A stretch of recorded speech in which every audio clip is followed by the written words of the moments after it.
Positive charge होता है, negative charge होता है, ये तो सभी को पता है। और किसी भी ऑब्जेक्ट पे चार्ज आता कैसे है? ऑब्वियसली इलेक्ट्रॉन के ट्रांसफर होने से। अभी तक सबको पता होगा कि एटम होता है, एटम के अंदर न्यूक्लियस होता है, न्यूक्लियस में पॉजिटिव चार्ज होता है, इलेक्ट्रॉन्स ऑर्बिट में चक्कर लगाते हैं, ये सबको पता है, केमिस्ट्री तुमने पढ़ रखी है, एटॉमिक स्ट्रक्चर पढ़ रखा है। और ऑर्बिट में इलेक्ट्रॉन चक्कर लगाते हैं, इलेक्ट्रॉन इधर उधर आ जा सकते हैं, ठीक है। इलेक्ट्रॉन दो तरह के होते हैं, एक ऑर्बिट में चक्कर लगाते हैं, एक फ्री होते हैं। तो जो ऑर्बिट में चक्कर लगाते हैं उनको बाउंड इलेक्ट्रॉन कहते हैं, और जो ऑर्बिट में चक्कर नहीं लगाते, फ्री हो जाते हैं, उनको फ्री इलेक्ट्रॉन कहते हैं। तो कुछ खास नहीं है इसमें, है ना। चार्ज के बारे में इलेक्ट्रॉन्स की बात करें, क्योंकि प्रोटॉन्स की बात करने से तो फायदा नहीं, प्रोटॉन तो न्यूक्लियस के अंदर है, वो कुछ नहीं कर सकता, ठीक है। इलेक्ट्रॉन की बात करते हैं। इलेक्ट्रॉन का सिंबल ई माइनस होता है, और इलेक्ट्रॉन का चार्ज ई के बराबर होता है। यहाँ पे ई कांस्टेंट है, ई की वैल्यू है। ई की वैल्यू कितनी होती है? 1.6 इंटू 10 की पावर -19 कूलम, ठीक है।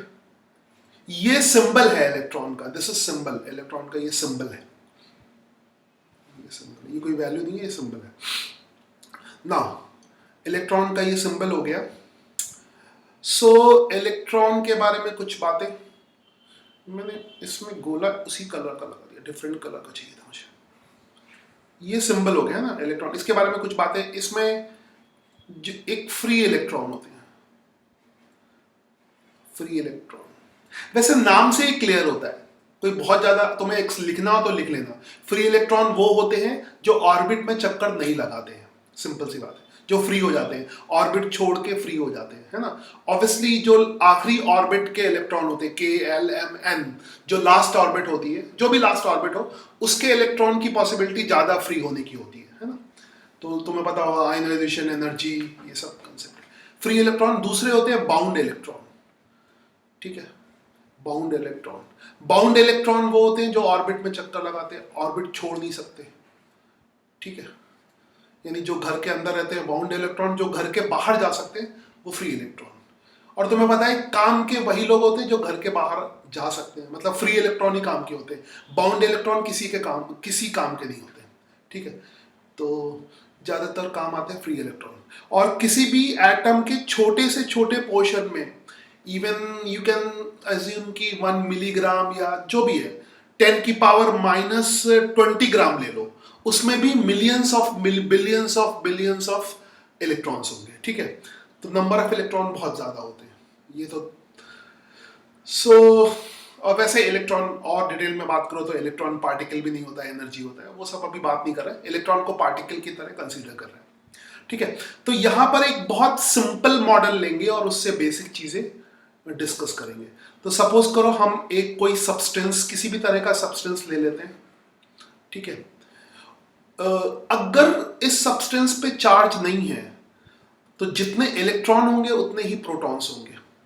मतलब मैं एटॉमिक स्ट्रक्चर नहीं बढ़ा रहा, मैं सिंपल लिख रहा हूँ। सपोज करो इसमें something like I will take some colour, 100 electron है। वैसे 100 कभी होते नहीं है, फिर भी ऐसे बता रहा हूँ 100 समझाने के लिए। 100 इलेक्ट्रॉन यानी 100 का नेगेटिव चार्ज है, प्रोटॉन पे उतना ही पॉजिटिव चार्ज होता है। यहाँ पे ई का मतलब है 1.6 इंटू 10 की पावर -19 है, 100। उतने ही प्रोटॉन्स होंगे, उतने ही प्रोटॉन होंगे। इलेक्ट्रॉन के लिए मैं ऐसा कलर यूज कर रहा हूँ, प्रोटॉन के लिए मैं दूसरी तरह का कलर यूज करूंगा, ऐसा कुछ और ले लो, येलो ले लेता हूँ, येलो कलर, ठीक है। एक येलो कलर ले लिया तो 100 प्रोटॉन्स है, यानी 100 के बराबर ई चार्ज है। एग्जैक्टली मैं प्रोटॉन नहीं दिखा रहा कि कैसे, वो सब नहीं बना रहा। अब इसमें से दो चीजें हो सकती हैं। प्रोटॉन तो ऑब्वियसली न्यूक्लियस के अंदर होते हैं, इनका कुछ नहीं हो सकता, ना ये सब्सटेंस को छोड़ सकते हैं ना सब्सटेंस में आ सकते हैं। ये इलेक्ट्रॉन है, इसमें से कुछ फ्री होंगे, है ना, या फ्री नहीं भी होंगे तो कुछ फ्री हो जाएंगे। जो लास्ट ऑर्बिट के इलेक्ट्रॉन है वो फ्री हो जाते हैं। बाउंड कभी भी फ्री हो सकते हैं, बाउंड इलेक्ट्रॉन थोड़ी सी एनर्जी लेके फ्री हो सकते हैं, ठीक है। तो क्या हो सकता है इसमें, इससे इलेक्ट्रॉन निकलेंगे, मान लो इलेक्ट्रॉन निकल गए। ऑब्वियसली इलेक्ट्रॉन को एनर्जी दोगे तो इलेक्ट्रॉन बाहर निकल जाएंगे, ठीक है। तो इलेक्ट्रॉन बाहर निकल गए, तो सपोज करो 10 इलेक्ट्रॉन बाहर निकल गए, 10 इलेक्ट्रॉन बाहर निकल गए, यानी 10 का नेगेटिव चार्ज बाहर निकल गया। 10 इलेक्ट्रॉन बाहर निकल गए तो यहां पर कितने इलेक्ट्रॉन रह गए? ऑब्वियसली 90 इलेक्ट्रॉन रह गए। So it is only now -90। 10 बाहर निकल गए, 10 इलेक्ट्रॉन बाहर निकल गए तो ये -90 रह गया। ठीक है, -90 इलेक्ट्रॉन रह गए। तो ऑब्वियसली अब पहले 100 पॉजिटिव चार्ज था, 100 पॉजिटिव चार्ज था और 100 नेगेटिव चार्ज था। तो पहले नेट चार्ज कितना था? 0। बट अब नेट चार्ज 0 नहीं है। अब कितना होगा? इस सब्सटेंस पे पॉजिटिव 10e का चार्ज आ जाएगा, यानी इलेक्ट्रॉन के निकलने से कितना चार्ज आएगा? पॉजिटिव 10e का। याद रखना, पॉजिटिव चार्ज आएगा, पॉजिटिव 10e का चार्ज आएगा। तो अब इस पे चार्ज हो जाएगा, कितना हो जाएगा? पॉजिटिव 10e का चार्ज। चार्ज में से पूरे इस पे सरफेस पे फैल सकता है, ऐसे पूरे सरफेस पे ऐसे ये पूरा फैला रहेगा, है ना। यहाँ पे डिटेल में मतलब एक पॉइंट पे नहीं होगा, मतलब पूरे उसमें फैला रहेगा जो भी है। वैसे 10 इलेक्ट्रॉन क्या निकलेंगे? मिलियंस ऑफ मिलियंस इलेक्ट्रॉन निकलते हैं। ये मैंने समझाने के लिए डेटा लिया, ऐसे रफली समझाने के लिए। ठीक है। सो इलेक्ट्रॉन निकलने से क्या होगा? एक तो पॉजिटिव चार्ज आएगा, इलेक्ट्रॉन अगर निकलेंगे तो पॉजिटिव चार्ज आएगा। ठीक है, तो इलेक्ट्रॉन निकला तो उससे क्या आया? पॉजिटिव चार्ज आया। इलेक्ट्रॉन निकलने से एक और चीज होगी, क्योंकि इलेक्ट्रॉन के पास मास है। कोई भी इलेक्ट्रॉन ऐसा नहीं जिसका मास ना हो। तुम्हें पता होगा मास ऑफ इलेक्ट्रॉन, मास कम होगा। मास कम होता है 9.0 इंटू 10 की पावर -31 kg होता है। बहुत फेमस डेटा तो याद है मुझे, 31 किलोग्राम होता है। इससे एक चीज क्लियर हो गई कि अगर मास नहीं है तो चार्ज नहीं हो सकता। ठीक है, अगर कहीं पे मास नहीं है, क्योंकि इलेक्ट्रॉन सबसे छोटी चीज इलेक्ट्रॉन है, तो अभी इलेक्ट्रॉन से छोटी कोई चीज नहीं है। सबसे जो मिनिमम पॉसिबल चार्ज है वो इलेक्ट्रॉन का ही हो सकता है। इलेक्ट्रॉन से कम चार्ज किसी पे पॉसिबल नहीं है।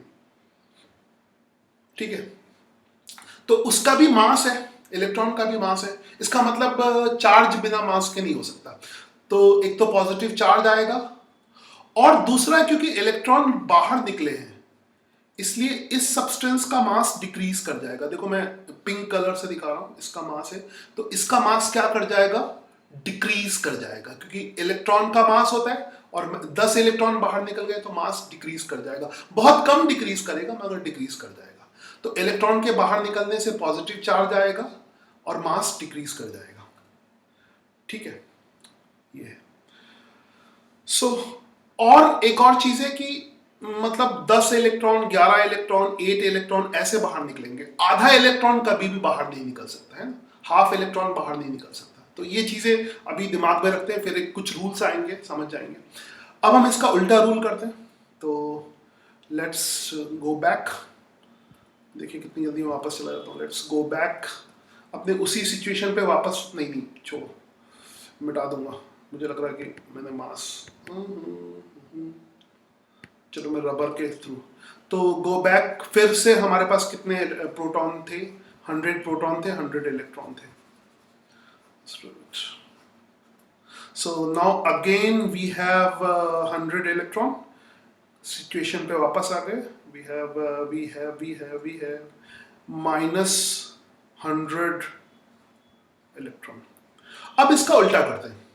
अगर हमने बाहर से इलेक्ट्रॉन दे दिए, इसको बाहर से इलेक्ट्रॉन दे दिए, अब निकाल नहीं रहे हैं, बाहर से दे रहे हैं।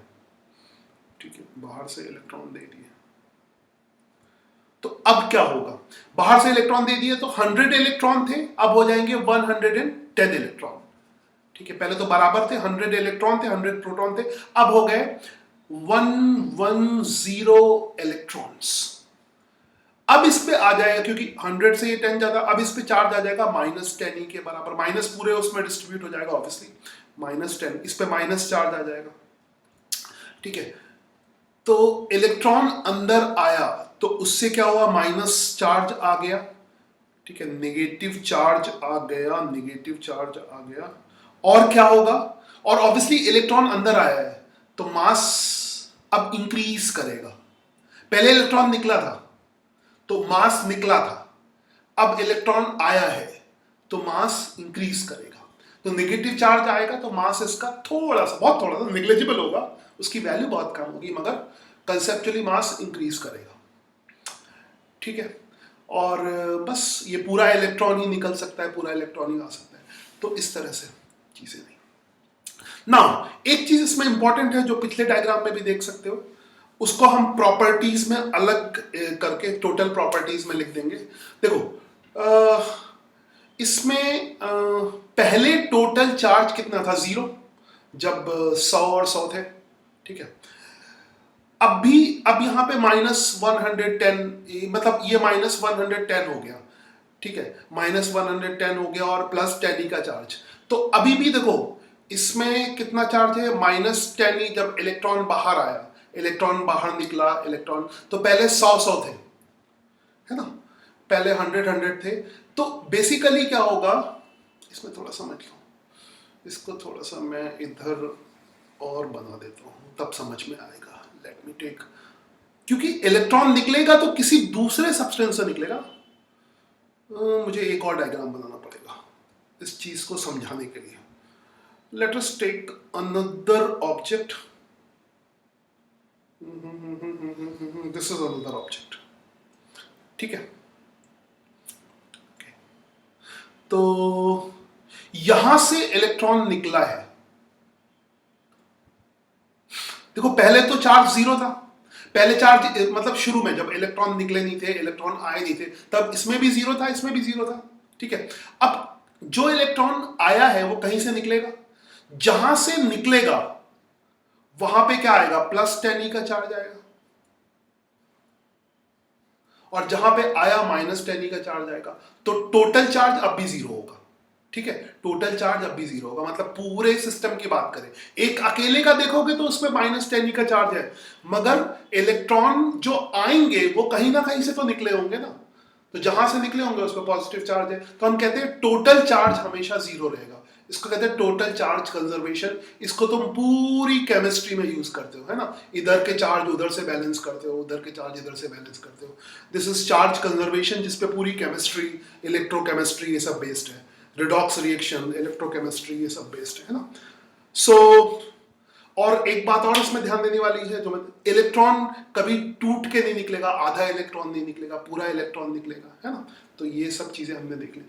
तो नेक्स्ट वीडियो में हम इनको समराइज कर देंगे सारी प्रॉपर्टीज को।